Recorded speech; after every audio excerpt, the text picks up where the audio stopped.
Hello, wonderful viewers, and welcome to Flavours of Africa, Canada's first African cooking talk show, Canada's first mother and son cooking talk show. Thank you so much, wonderful viewers, and happy Easter to all of you celebrating today, and happy Easter to friends of Christians. This is the time I reflect about my life, and also the time I pray for family members and for friends, especially family members that we haven't seen in 5 years. I am praying that God will continue to protect them, and whatever is keeping them away from home, that they will come home one day. So this is my prayer. And I also pray for Canada. We live in this great nation. As we go to the poll on April 28th, I am praying that we will select the best leader, someone that can lead us. And we also pray that they will take care of our justice system and our post-secondary institution. I will continue to pray because I say it all the time. Yes, we live in a great nation. And today, being Easter, I love to cook. I'm going to make our Egusi Soup.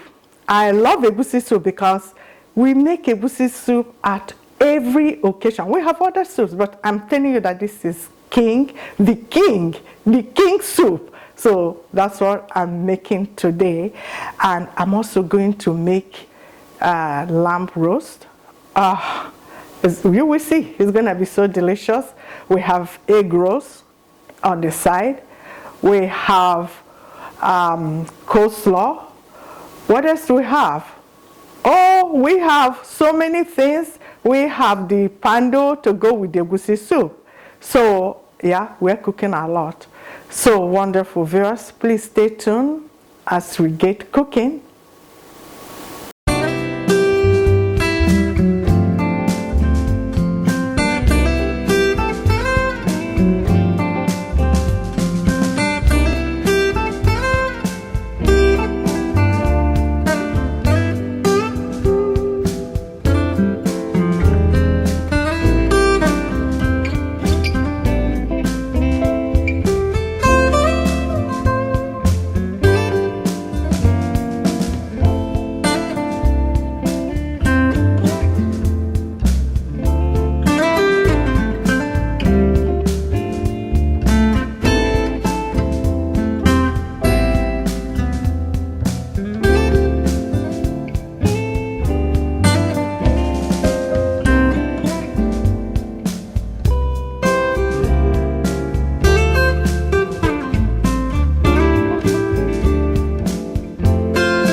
Welcome back, wonderful viewers. As you can see, we've made delicious dishes, starting with the fried rice, the coleslaw. We have the egg rolls, we have the Egusi Soup, the Melon Gourmet, the lamb is there. I can't wait to dig in. And, of course, the cake, the cheesecake, store-bought. I love it, it's really good. And the other thing I want to talk about is the Dutch oven. I like cooking with the Dutch oven, and I have different shapes, different colors. Thank you. And as we say on Flavours of Africa, the food is culture, and the cultures that eat together, stay together. Through food, we can continue to appreciate diversity and promote cultural unity. To new beginnings, wonderful viewers. See you next time.